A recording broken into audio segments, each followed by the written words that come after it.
صباح الخير. عناوين اليوم: ارتفاع في أسعار النفط لم نشهده من قبل، وإيقاف رحلات طيران الإمارات بسبب الجيل الخامس، وأكبر استحواذ في عالم الجيمنج. يا أهلا وسهلا فيكم ببرنامجكم صباحكم مع سماشي. معي أنا هالة بسام، ومعنا بخلف الكواليس علي. وأكيد بدنا نغطي أخبار أسعار النفط اللي ارتفعت لليوم الرابع على التوالي لتسجل أعلى مستوياتها في 7 سنوات، إذ أدى توقف خط أنابيب من العراق إلى تركيا إلى زيادة المخاوف بشأن توقعات قائمة بالفعل لشح في المعروض وسط مشكلات جيوسياسية. وارتفعت العقود الآجلة لخام برنت 1.44 دولار بما يعادل تقريبا 1.7% إلى 88.95 دولار للبرميل الواحد، وذلك بعد تقدمها تقريبا 1.2% في الجلسة السابقة. وكان خام قياس قد صعد تقريبا 89.05 دولار، وهو أعلى مستوى له منذ أكتوبر تقريبا تشرين الأول منذ عام 2014.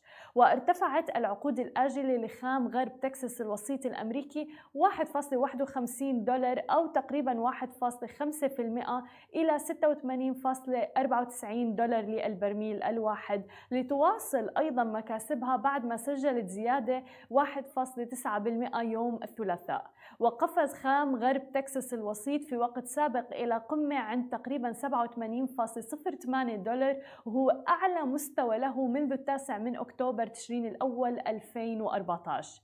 يأتي ذلك في الوقت اللي بيتوقع فيه محللون نقص المعروض من النفط في عام 2022، وهز ما يعود لأسباب منها تزايد الطلب بشكل يفوق بكثير مما كان متوقعا في ظل سلالة أوميكرون شديدة العدوى المتحورة من فيروس كورونا، إذ يشير البعض أيضا إلى عودة سعر النفط إلى 100 دولار للبرميل الواحد، ومما يفاقم المخاوف بشأن الإمدادات المشكلات الجيوسياسية في روسيا اللي هي تعتبر ثاني أكبر منتج للنفط في العالم، وأيضا الإمارات ثالث أكبر منتج للنفط في أوبك. ودعت الإمارات في ساعة متأخرة من مساء يوم أمس الثلاثاء إلى اجتماع لمجلس الأمن الدولي لإدانة الهجوم اللي شنته جماعة الحوثي اليمنية على أبو ظبي يوم الاثنين، واللي هددت بمزيد من الهجمات. أما إذا بدنا ننتقل إلى ثاني خبر معنا اليوم ونحكي عن شركات الطيران، الآن حذرت أكبر 10 شركات طيران أمريكية من أن تشغيل شبكات الجيل الخامس للهواتف المحمولة واللي ينتظر تشغيلها اليوم الأربعاء سوف يسبب تخريبا ضخما لرحلاتها. وأشارت هذه الشركات إلى أن تشغيل الخدمة سوف يسبب مصيبة اقتصادية يمكن تفاديها بشكل كامل. وتخشى شركات الطيران من تداخل إشارات شبكات الجيل الخامس اللي بتستخدم حيز التردد سي تقريبا لموجات الراديو مع موجات التردد المستخدمة في أجهزة الملاحة الجوية، خاصة أثناء الظروف الجوية السيئة. وجاء ذلك في رسالة مشتركة أرسلتها هذه الشركات لهيئة الطيران الاتحادي الأمريكية، وجاء في الخطاب أنه نحن بحاجة ماسة لتدخل عاجل لتجنب خلل عملياتي قد يؤثر على المسافرين، وأيضا ممكن يؤثر على سلاسل الشحن وأيضا إمدادات الأدوية والمنتجات الطبية بما فيها اللقاحات الآن. لذلك أعلنت شركة طيران الإمارات عن تعليق رحلاتها الجوية إلى 9 وجهات أمريكية اعتبارا من اليوم الأربعاء وحتى إشعار آخر.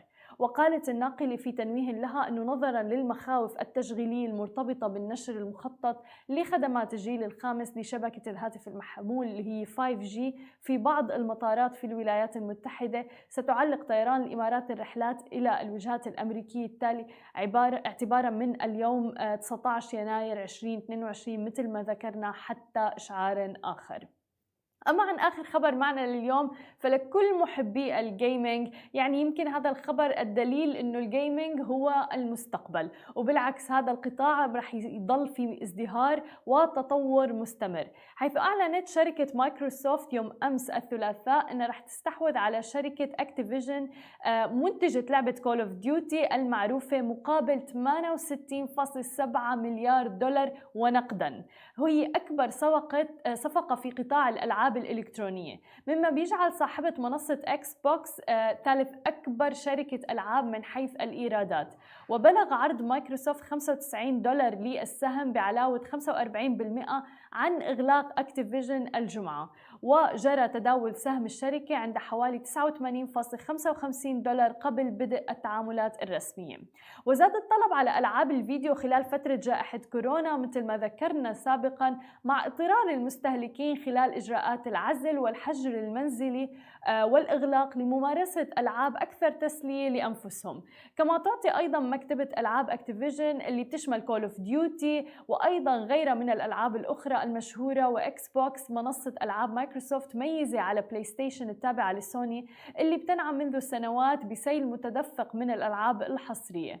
ورح يواصل أيضا بوبي اللي هو الرئيس التنفيذي لأكتيفيجن بموجب اتفاق الاستحواذ أنه يضل الرئيس التنفيذي للشركة.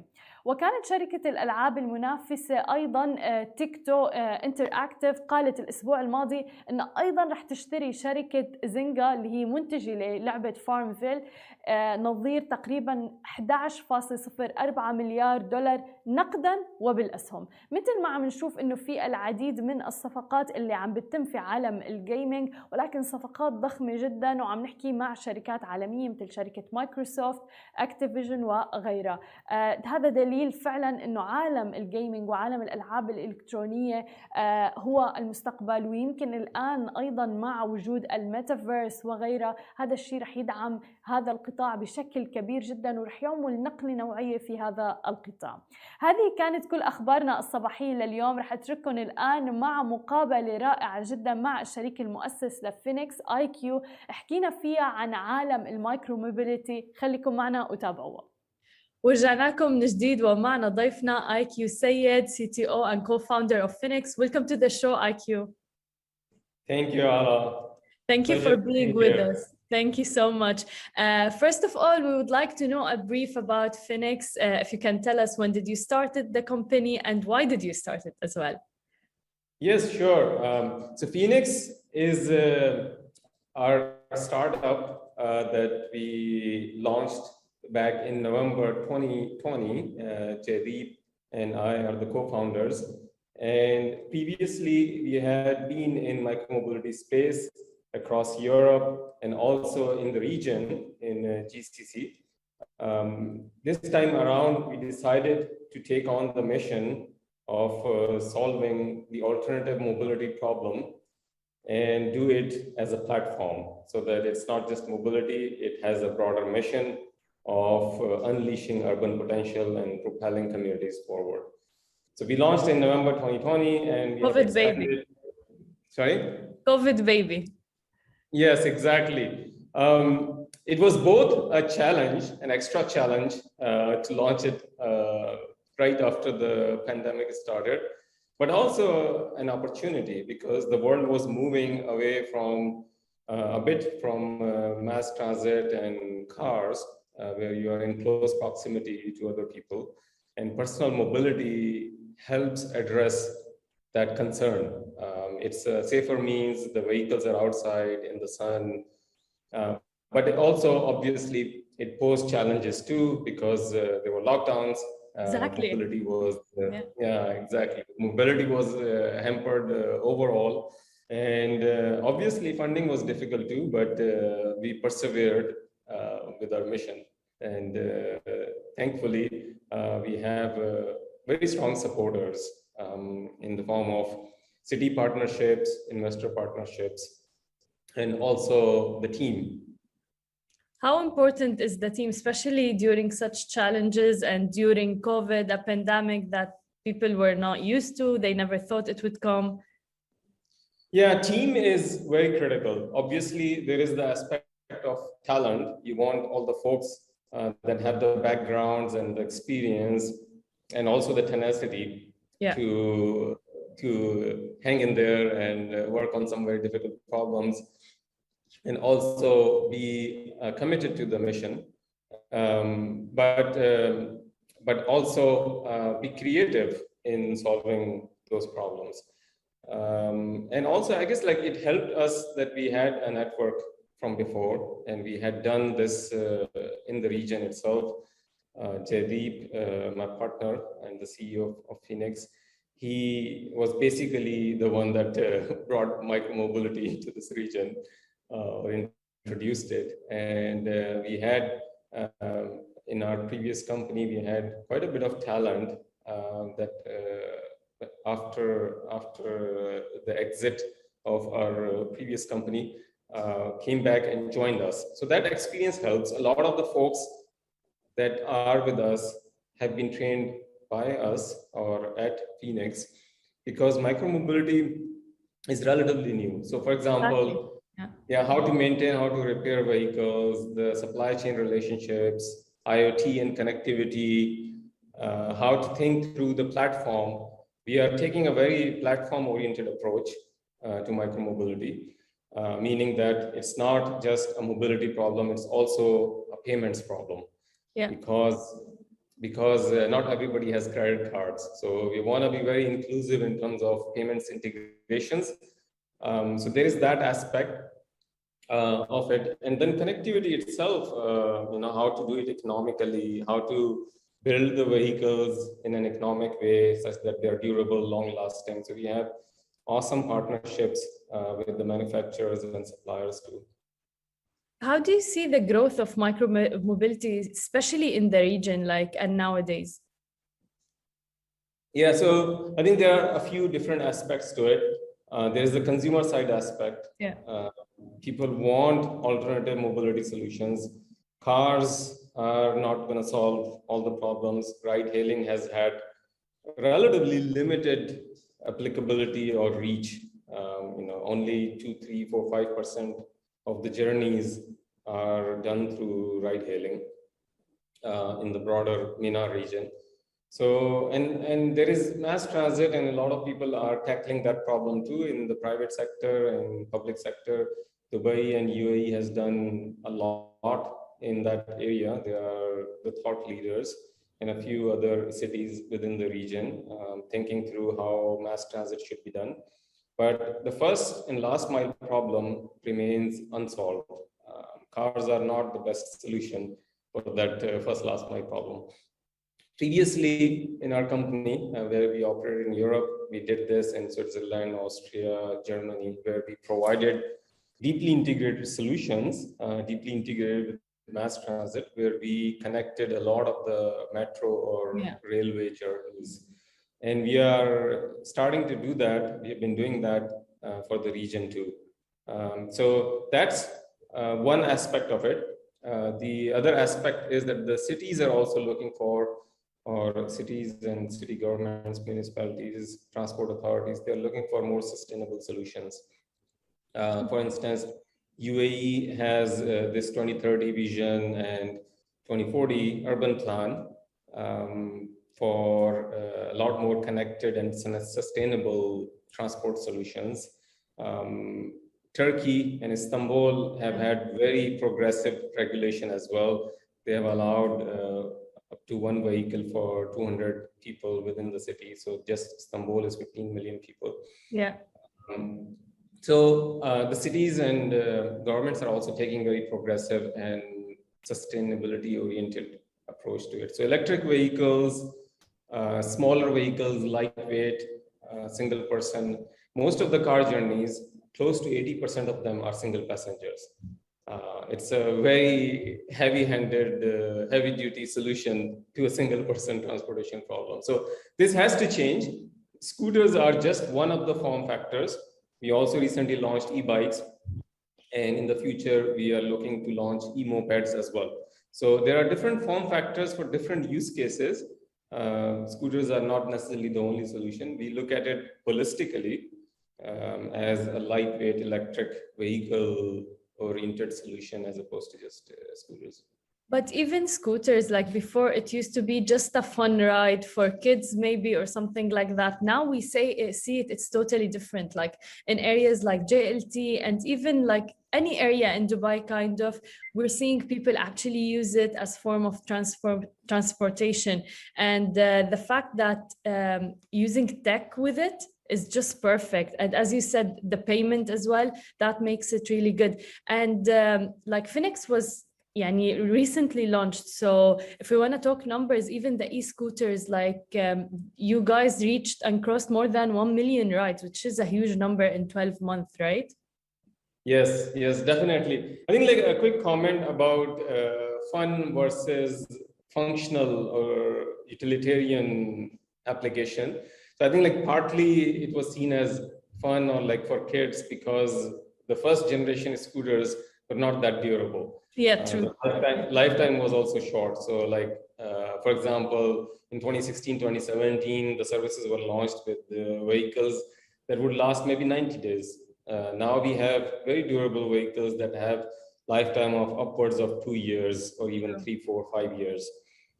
They are also roadworthy vehicles. So they are homologated in Europe, in Germany, for example, the lights and braking is certified by transport authorities. So it's automotive grade industrial product. And that means that it can really be a practical solution for transport. Okay. Another aspect is that we want to provide multiple modes because there are different applications and different people have different preferences. Scooters, though, have had the fastest adoption out of all small form factors. So it has 4 times as fast an adoption amongst consumers as even e-bikes or bikes in general. Wow. The reason probably is that it's relatively easier to learn to ride. It's also more suitable for folks who may be going to work or folks who are wearing dresses because you can just stand on the vehicle. Exactly. It's also more fun. So I think like fun still continues to play a role. A lot of people who love to own and drive a car is also because of fun, not just because of commute needs. 100%. And yes, we have had over 500,000 users take over 1 million rides. So we are very encouraged by that. It's not just the recreational use case. We also see quite a bit of commute use case. But the big factor there is to also connect the journeys. So you have to think through, which is, I mean, we work on that quite a bit. What are the best areas for deployment of these vehicles such that they serve those other purposes as well? So for example, metro use case that I mentioned earlier, that falls into that. And also you've launched the F10, which is like a very, very, very interesting thing. And 10 minutes only, like seriously delivering things in 10 minutes. Yes, exactly. So we have been averaging something like 7 to 8 minutes. Wow. There's a lot of work goes into an analysis that goes into it, choosing the right area, and also having a dark store helps. So we have our own pickers and our own riders, our own vehicles. It's a fully vertically integrated solution. We have our own tech as well. And we have a single app that provides all these solutions. So 10-minute deliveries and micromobility as in the shared use case, as well as the private subscriptions, which is called My Phoenix, and all the various payment solutions. So having a unified wallet that the consumer can top up with various different payment methods, including telco billing, and then consume that wallet balance either for scooters or for F10 deliveries. So yes, it's only possible, that 10-minute delivery is only possible by having a vertically integrated solution. So we have our own full-time employees who have been trained to both do both the pickup and the delivery. And also the inventory management also plays a role. So classically, the way marketplaces for food and groceries have been done, there is some kind of inventory upload into the system, but it's not updated. You have over 1/3 of the orders that have some item missing or out of stock. 100%. It's a struggle. It's a challenge. 100%. Yeah, exactly. So that is the thing that you want to address. So like we have less than 1% of out of stock items in our orders. So we are pushing the envelope there, and I think like it's about time that the experience around deliveries changes, because in our region, actually our region has been a leader in terms of the delivery convenience, right? So if you're gonna do something in that space, it better be pushing the envelope. 100%. And even the last mile delivery, like across the world, like there's a lot of competition around it. And the fact that you order something, you get it in like no time, really.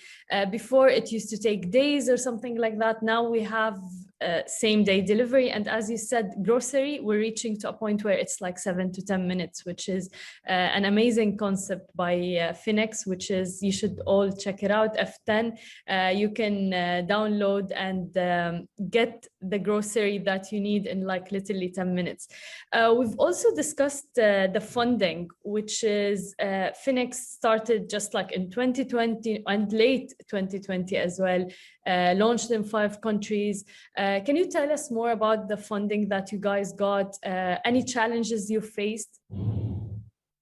Yeah, I think like early on, micromobility had its post-COVID. It had some skeptics, but as I mentioned, we got great supporters in the way of funding from across the region and also internationally. So we have a lot of institutional investors as well as angel investors and advisors who are helping us navigate through the challenges of mobility and overall addressing urban living challenges in the region. So we have been quite fortunate in that. We also have a very strong focus on being capital efficient. Mm-hmm. So that has also helped us raise more funds.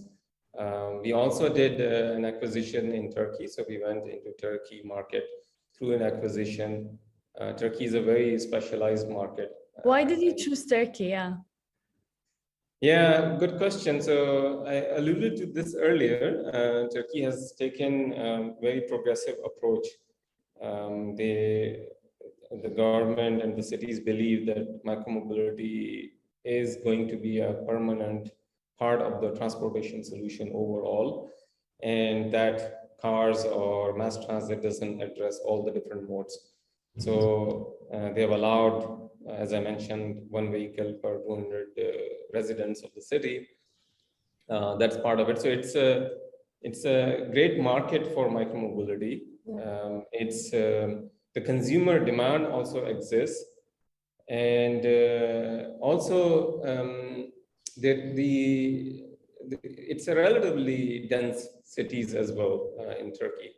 So the number of journeys that you can connect from mass transit or just within the city or just organically connected journeys, that's significantly higher too. It's also a great market for talent, so we see it as a way of acquiring talent too.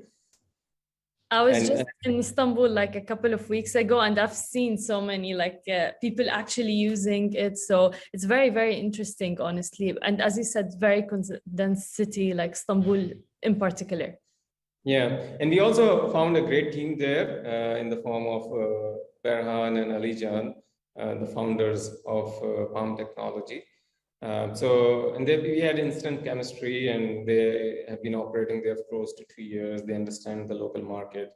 And we believe in solving the problem holistically. So as I mentioned, we want to address all the problems that can be solved in a hyper-local manner.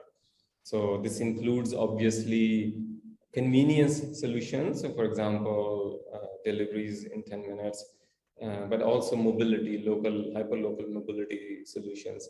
So it's a great market to help understand those problems and solve them, and then take some of those solutions to other markets too.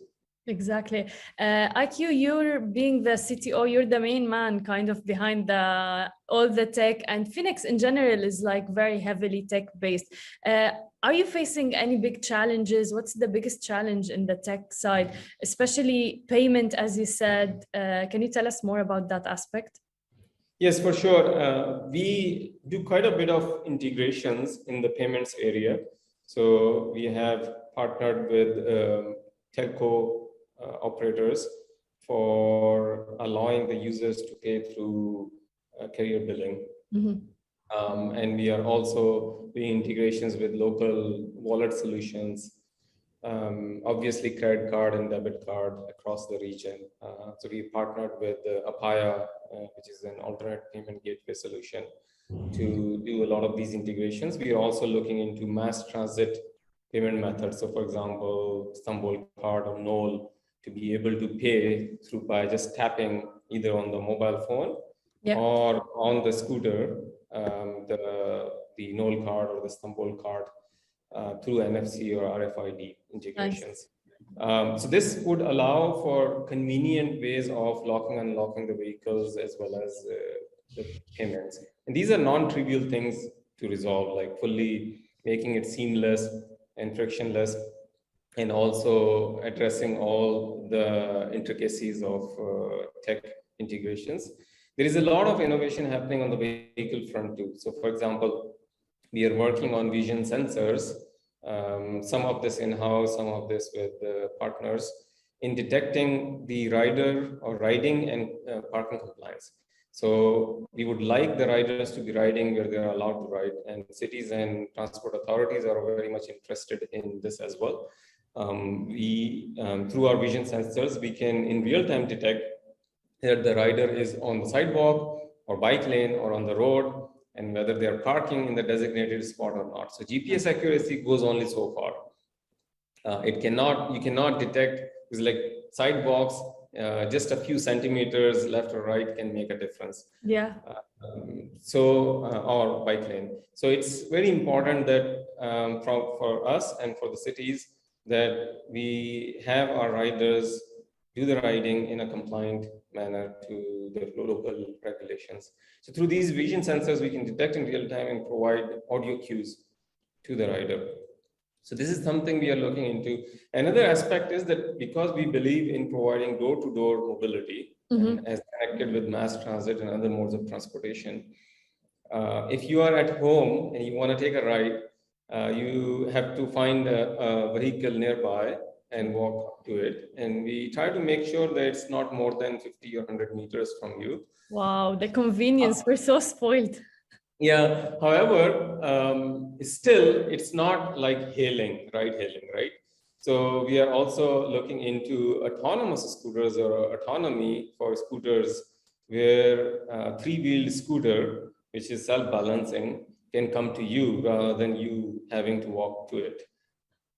And obviously, autonomy is a much simpler problem for scooters or three-wheeled scooters versus cars, because it doesn't have to carry a passenger. It can go at low speed. It only needs to go around the block.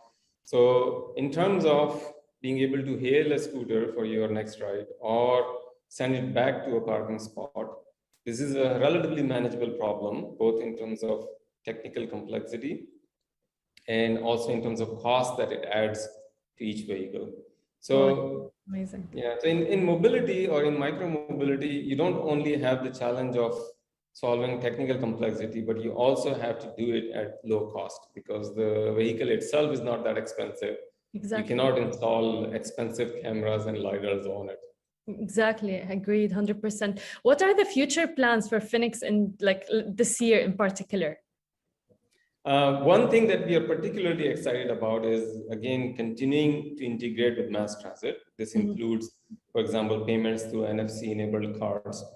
And additionally, we see ourselves as a platform provider. So we started to add these additional offerings for the hyperlocal convenience. So we want to continue to add to that, and we have a few new offerings that we'll be releasing soon. Can't exactly talk about it yet, but you can look forward to those announcements from Phoenix. So we want to continue to expand those offerings. And for the areas where we do operate, we want to provide all those services of convenience and mobility. That's amazing. Thank you so much, and best of luck in your journey and great insights. Thank you so much for being with us. Thank you, Hala, for giving me this opportunity. And I hear that your show is very popular, so I'll be watching it. Thank you. Thank you so much, and we'll definitely be more than happy to cover all the news regarding Phoenix and the announcement in the future. شكرا لكل الناس اللي تابعتنا. أنا بشوفكم بنفس الموعد. نهاركم سعيد جميعا.